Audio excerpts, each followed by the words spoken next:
Good evening, y'all. It's Jeff, and I also quite enjoy hot sauce. I mean, you know us blacks, and so if you have any recommendations, let me know, because this one's probably like a C plus or a B minus on a good day. They have other flavors that I'll probably dip into, but the matter at hand, anime, One Piece, let's go with that. So what's been crazy is the fact that Salt is confirmed alive, and I think what's so wild about that is there's so many reunions that I feel like that have been being set up forever now, and Robin and Salt is definitely one. You know, Brook and Laboon is another, and obviously, you know, Shanks and Luffy is one too. So I feel like the fact that Robin is definitely going to get to meet up with him and like continue her, you know, free therapy session that good Vegapunk has been offering to her. Oh, I've had a lot of coffee. Is waiting for this episode is just really exciting. So yeah, I think I said it all. Let's get into it.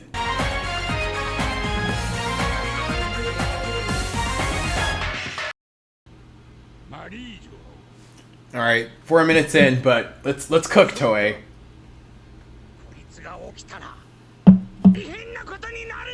Oh, it's still alive.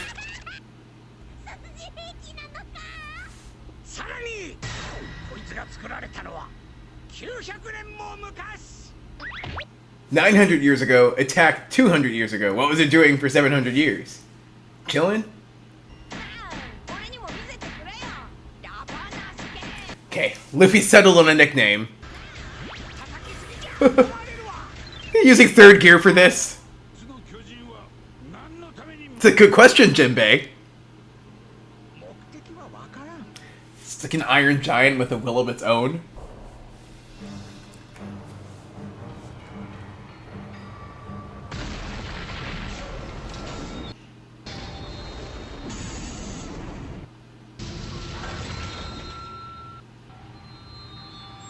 Menacing.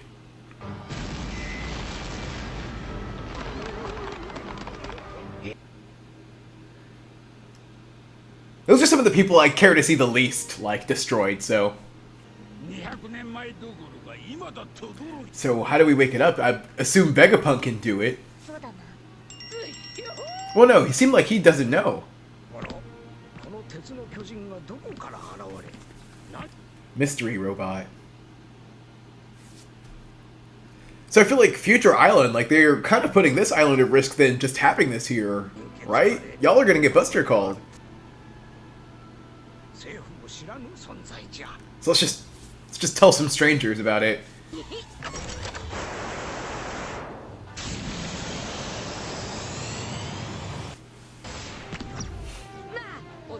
Luffy does seem like the type of person you could open up to, though. The final crew member? These transitions. And senile? Is he not? The Fishman had a civil rights movement? Kind of hard to wrap my head around the fact that thing has a will of its own.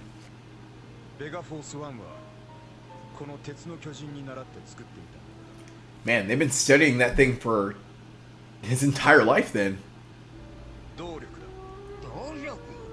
I feel like it probably obviously is going to wake up at some point this arc then, but... Bonnie?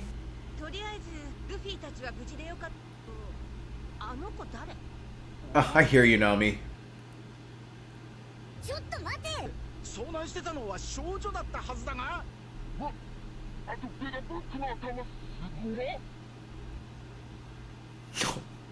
Queen's in shock.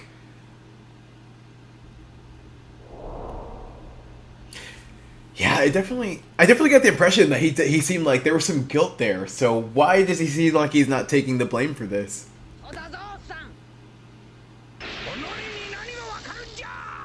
Maybe Bonnie's just wrong. I hate to say it.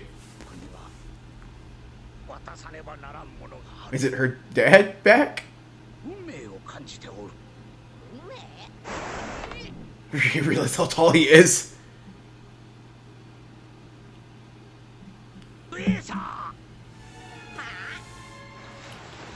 Oh my gosh. Vegapunk's on the run? Assumedly from this? Oh, it is so freaky seeing the copy Kumas.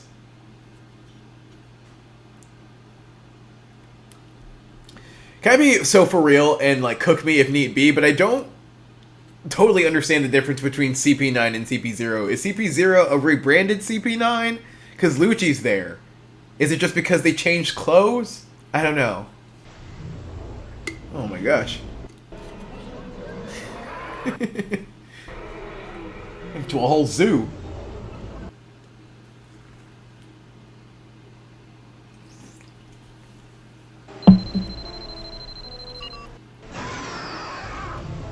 The masks, though.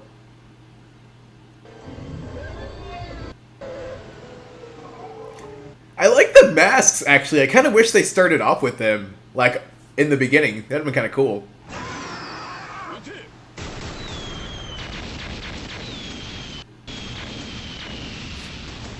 Can I also say I'm really digging all the, like, marine involvement we've been getting. I seem like this arc, I guess Wano didn't really have that much.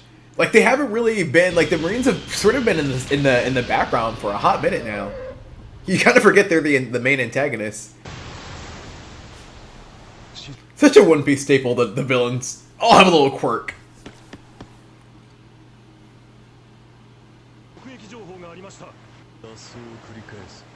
Okay. Bonnie's on the run, Vegapunk's on the run.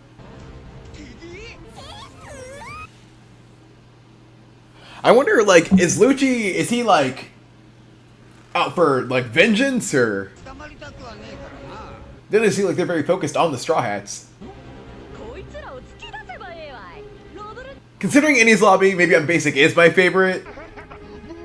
Like, having a callback here, man.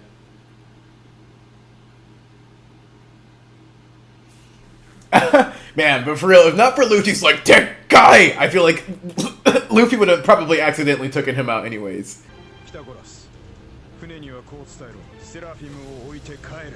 Oh wow, I mean, okay, you can just say no?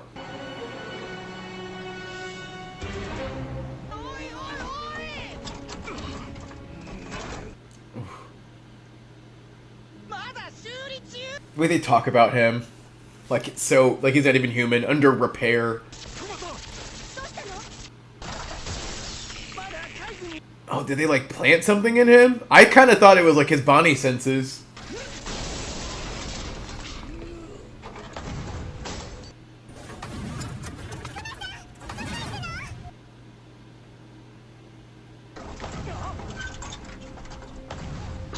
Man.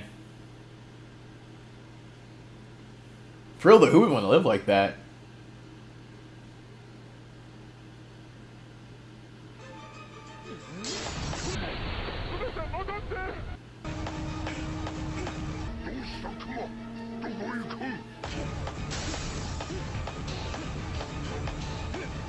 He's gonna like swim to Egghead. Where even are they?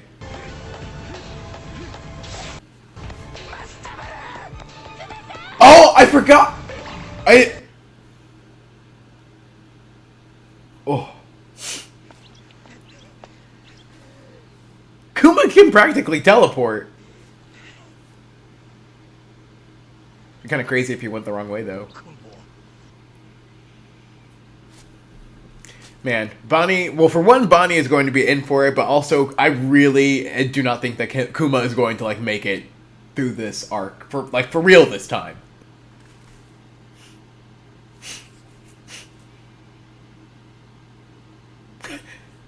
No. Yeah, like there's no chance. Kept on. Wonder how much authority they have here.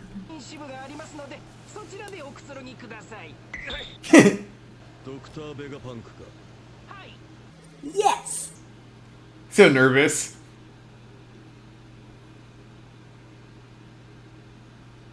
And they're abducting them?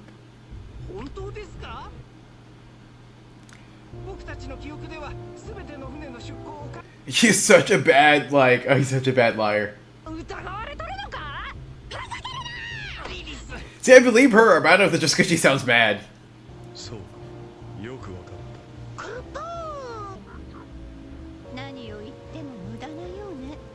she not familiar with her. Unless that's...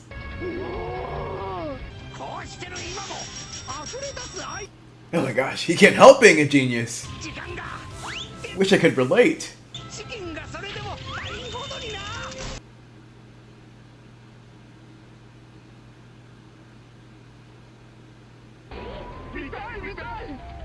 Man, this arc has just so far not turned out at all how I expected.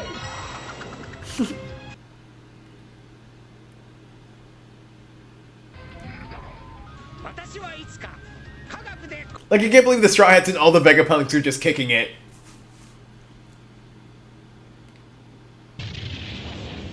Oh, so he's like a really good guy.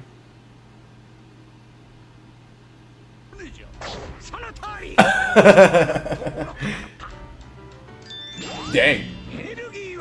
Renell, you already got a pep in his step. Oh my gosh.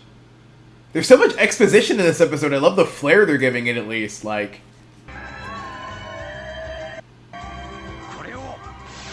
keep attention one way or another.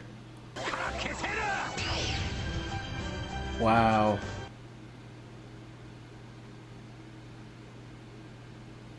That's so beautiful. I mean, there would definitely probably always be war for sure, but I mean, trying to help.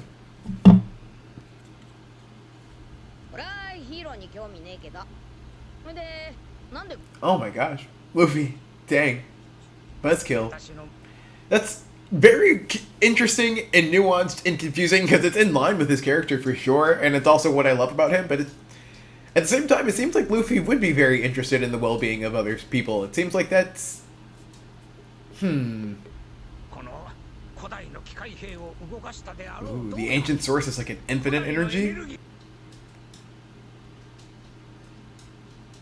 Guess that makes sense how the robot can still be alive then if it's made of energy, if energy's infinite. His friend Clover?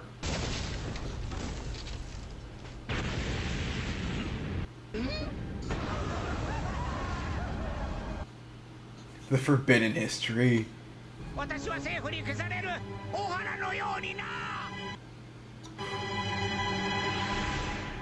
Man, yeah, I was sitting racking my brain here trying to think of what this episode told us that we didn't kind of already know. But the most thing I can kind of really think of is the fact that, well, the biggest thing at least is the CP0 approaching and them claiming that government these ships have been disappearing, and the Vegapunks and spunky Vegapunk seeing very, very convinced that that's not the case, and even being like, no, like, I will let you in, come inspect. That's pretty convincing, and I don't think that was Cap either. So that's... I believe CP0, though. I don't think they would just be making that up. But we haven't seen any government people on this island. And that just is... It sort of like ties into what I was saying about how this arc has like... How this arc has just really been like defying my expectations. Because I was convinced that the Vegapunks were going to be the main antagonist. That definitely seems to be the case. That it definitely seems more so that's going to be CP0. The government is going to be the main antagonist of this arc. But it's weird, though, because... I don't see how that could be the case if they are already approaching and this arc just started. So there's so much to like unpack there. How could CP0 as the government's presence like be sustained through this entire arc? I mean, I don't know how long it's going to be, but it's probably going to be longer than 40 episodes. So maybe the government is the main antagonist, but it's not particularly CP0. That I guess would be my guess from here. So yeah, I mean, kind of a slow episode, but I'll watch the preview after this and look forward to next week.